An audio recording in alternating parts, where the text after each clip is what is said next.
What's up, everybody? Jason of New Age Revolution down here in the cave for a very, very, very, very special episode of Wrestling with the Past. That's right. Usually we do, 2 or 3 shows here. We're not going to do 2 or 3 shows right now. We're going to do 1 show.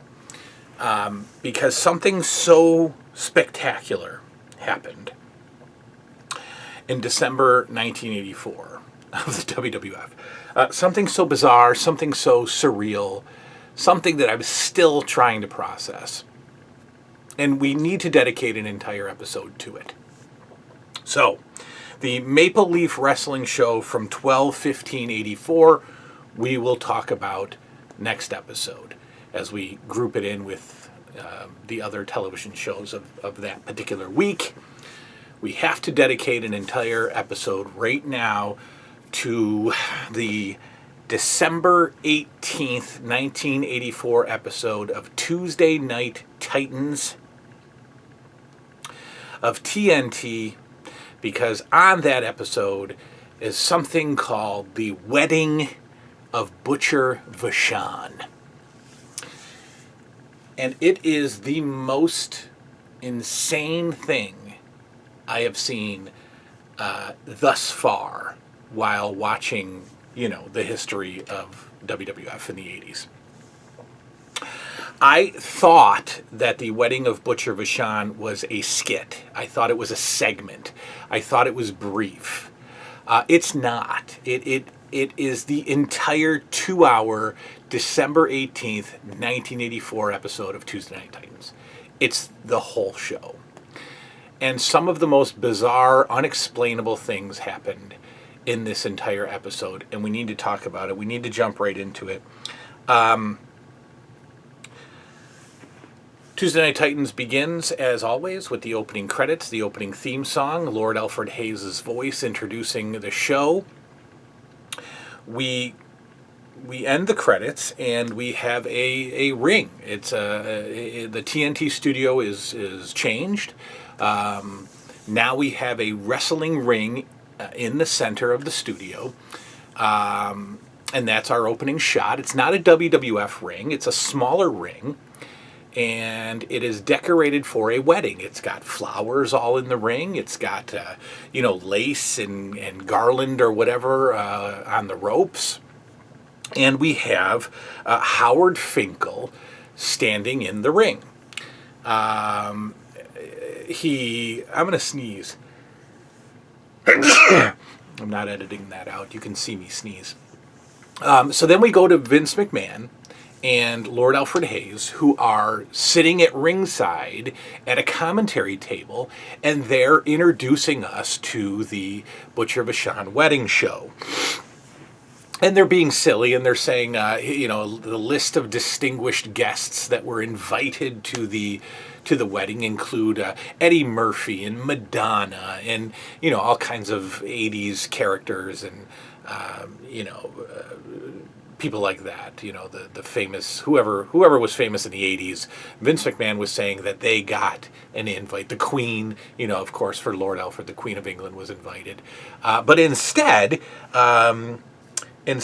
we've got just a crowd full of WWF wrestlers. So Vince and Lord Alfred throw it back to Howard Finkel, and he is giving us the ring introductions. Like he's acting as a ring announcer, and he's telling the crowd of WWF wrestlers, not to throw anything into the ring. And, he's basically giving his pre-card spiel to the audience. And then he starts introducing who's in attendance, including Freddie Blassie, Jesse Ventura, Dr. D. David Schultz, Captain Lou Albano, the Samoans, Jose Luis Rivera, the devious Mr. X and his wife, Mrs. X, and that's about it. And maybe some random staff members. Then from there, Howard Finkel announces the bride and groom. He does ring announcements, calling I forget her name, somebody, the actress that Vachon is allegedly marrying. He introduces her. He introduces Mad Dog Vachon, Butcher Vachon, and he says that this marriage is one fall with an infinite time limit. Yeah, that's right. The bride and groom are introduced to the ring. Mad Dog Vachon, the brother of Butcher Vachon, is the best man. Moolah is the maid of honor. And Captain Lou Albano is an idiot. He is unbearable. I would guess that the entire show was fueled by alcohol as it continued going. I think everybody was probably hammered, and that was kind of the whole point. I think Captain Lou Albano was probably always hammered, and so he is just doing his Captain Lou thing, and that's just rambling. He's just rambling on from the audience while the bride and groom are being introduced to the ring. We've got so the ring bearer is Sky Low, legendary WWF midget wrestler, little person wrestler. The flower girl is a female midget wrestler called Diamond Lil. Okay, well, so she makes her way to the ring, and as Sky Low is making his way to the ring as the ring bearer, he's walking down the aisle, and there's chairs on each side. For some reason, Freddie Blassie gets up, for no reason, and hits Sky Low in the back with his cane. Sky goes flying, the ring goes flying, Captain Lou's going, and that's that. George, so then Sky Low gets up and starts shoving Freddie Blassie while Vince McMahon does commentary for the shoving. So Vince McMahon starts calling the action as Sky Low and Fred Blassie get into it a little bit. Little scuffle, 30 seconds, it's over. But Vince made sure to call the action. We've got George the Animal Steele giving the bride away, and as he presents the bride to Butcher Vachon, George Steele lifts her veil, and this woman sticks out her tongue, and she's got a green tongue, right? And she goes, ah, and then quickly George Steele pulls the veil back over her head, right? So everybody's freaking out about that. We go to a commercial. Oh, no, we don't. We don't go to a commercial yet. We've got, because now Butcher Vachon grabs the mic from Howard Finkel after being introduced. Ladies and gentlemen, Butcher Vachon would like to sing. And so he serenades his lovely bride by singing something called Because of You. Because of You. And he sounds lovely. Butcher Vachon has a lovely voice. From there, we go to a commercial, and it's the first WWF on tour commercial. So thus far in 1984, I have not seen these commercials. WWF on tour, Howard Finkel's doing the voiceover. Saturday, December 23rd, Pittsburgh, Pennsylvania. You'll see Dr. D. David Schultz, Don Morocco, blah blah blah, and then they go on to the next show, and it's we get a lot of those throughout the next few years. The WWF on the road or on tour segments, very cool throwback stuff. What I did take the time to notice is that there was often 3 shows in one day back in December '84, and they weren't like next to each other, so they could do like a day show and a night show. No, they were on all the coasts, all over the place, mid-America. So you got like the A, B, and C team just doing these shows 3 a day sometimes, which is, unbelievable. All right, the wedding continues as we come back. Howard Finkel, of course, asks if anybody objects. And Captain Lou stands up and gets in the ring and blah, blah, blah, blah, blah. She's a virgin. She can't get married. She's a virgin. That's why Captain Lou objects. She's a virgin. So then Mad Dog Vachon says, or Butcher, sorry, it's Butcher Vachon. Butcher Vachon grabs the mic and says, "No, she's not." And everybody hoots and hollers, and the wedding goes on. Then we've got, let's see. Then we've got while the vows are being exchanged, and they're your normal wedding vows, but in the background, George Steele is destroying the ring. He's eating the flowers. Okay, so they're doing the vows, and George Steele is eating the flowers in the background. Now the whole time, Vince McMahon again is commentating. George Steele with the flowers. George Steele taking chunks out of. Oh my goodness, George Steele. So George Steele's eating the flowers while Butcher and his bride are exchanging vows. Right? Okay. And now, at one point, I thought maybe this was a real, not during the show, but in the past, I thought, I think Butcher Vachon got married. No, I don't think this is real. The woman is clearly an actress. She's got a weird, like, whiny baby voice. It's just silly. All right, then out of nowhere, so after they exchange vows and I do and all that, out of nowhere, Dr. D, David Schultz, rushes into the ring and body slams Butcher Vachon. For no reason. George Steele's still eating the flowers. Dr. D gets in, body slams Butcher Vachon, and then the bad guys haul away the bride. They kind of drag her out of the ring, kicking and screaming, and they haul her away while Dr. D body slams Butcher Vachon. Then from there, the party moves to the reception area. So while everybody is now settling down, they've dragged the bride out. Butcher Vachon gets up like nothing happened. And now everybody is getting out of the ring and out of the setting, and they're going to the reception. Okay, so while they're doing the reception setup, Vince McMahon does some interviews. And Vince McMahon sits, on the ring apron and interviews. So his first interview is with Jesse Ventura, who's a guest. And Jesse Ventura actually admits that he had blood clots in his lungs that took him out of wrestling for a while. And I was like, wow, I never thought that actually got spoken about on TV. But Jesse Ventura comes out and says it. I've been out with the blood. I've actually got blood clots in my lungs, but I'm coming back. I'm making a comeback. I'm making a comeback, McMahon. But we really don't get much of a Jesse Ventura comeback. But I just thought it was cool that he acknowledged the fact that he had blood clots. Okay, so he's out of there. And before he leaves, we get a Jesse Ventura versus Ivan Putski match. They go to the match. It's from March or something, 84. So TNT would always show these really dated matches. So they show Putski versus Jesse.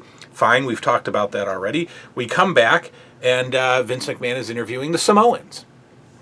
And this is the first time I've ever heard the Samoans actually talk in English. But so Afa is talking, and lovely, and yeah, this is great. And then Sika talks, and it's just garble and blah blah blah, and okay, whatever. So only Afa can speak, I guess. And then they go to a clip. They show a match. It's the Samoans versus Mr. Fuji and Tiger Chung-Lee from January 1984. Again, just ancient history here. They show that, then they come back, and the Samoans are gone, and Captain Lou is sitting there, and I can't stand him. I just can't stand Captain Lou.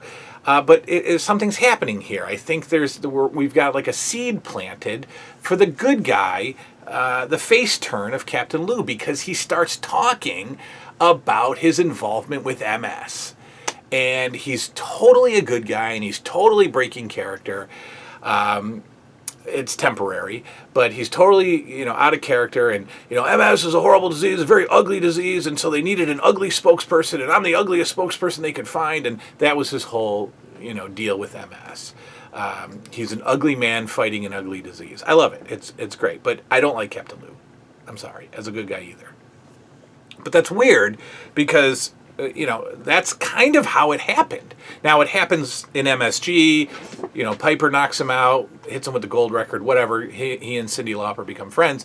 But this is the seed. This happens at a TNT Butcher Vachon wedding. We get good guy Captain Lou kind of sneaking out from behind the curtain. Okay. Then, so after Captain Lou wraps up his interview, they go to a Cyndi Lauper music video, which was cool to see. It was I forget the name of the song. It was actually a really cool song. What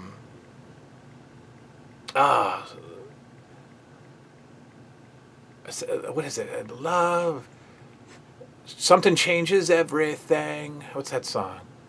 Money changes everything. That's the song. Cool song, really good song actually. I think one of Cyndi Lauper's best songs.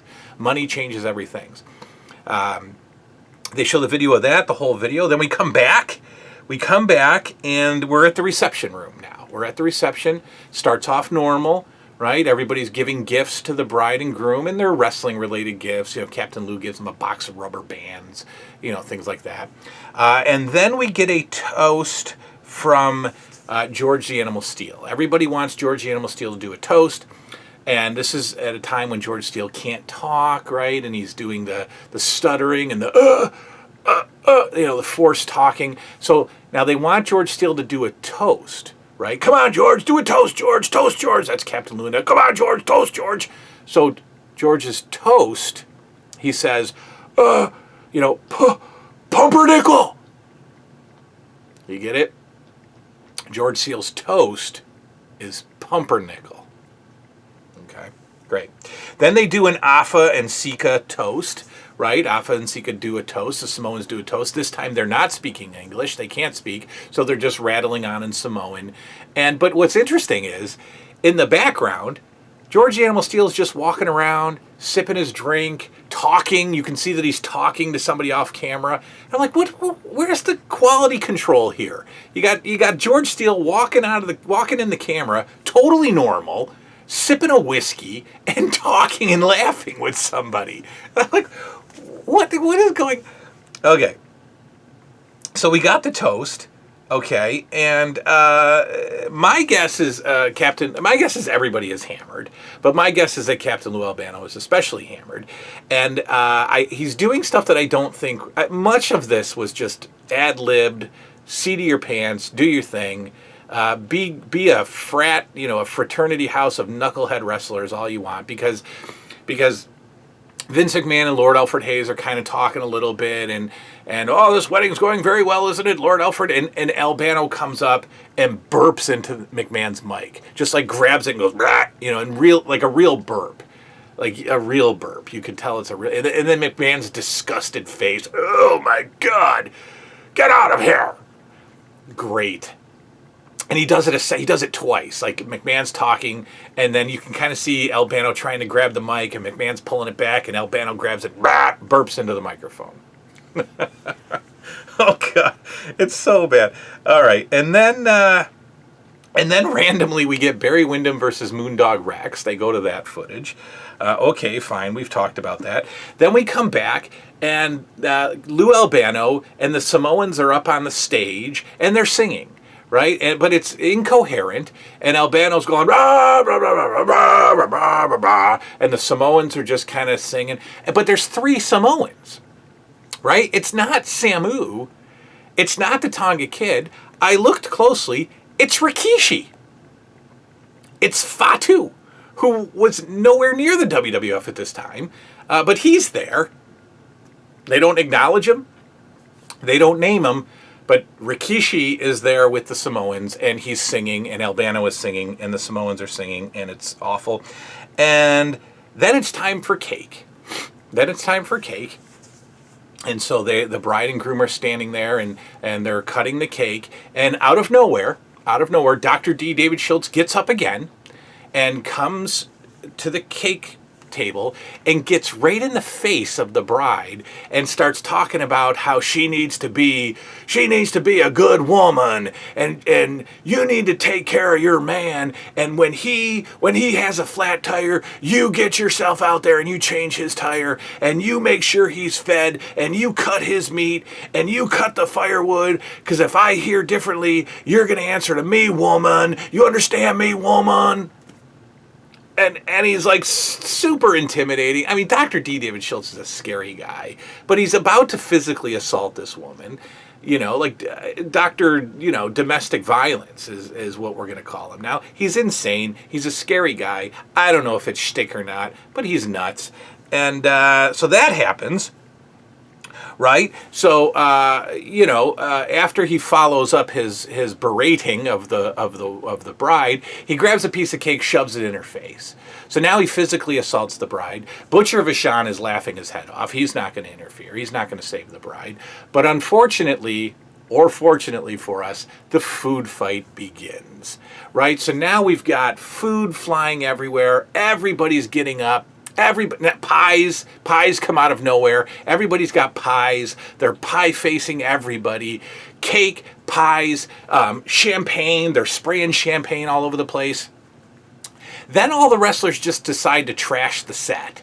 So they're dumping tables in the middle of the set. They're throwing chairs everywhere. This goes on for like 15, 20 minutes, right? And while it's all going on, the band is playing like this vaudeville, silent movie music, like from the 20s. While the shenanigans are all going on, the band is playing this music, and there's just, scene after scene, camera cut, this guy's getting a pie,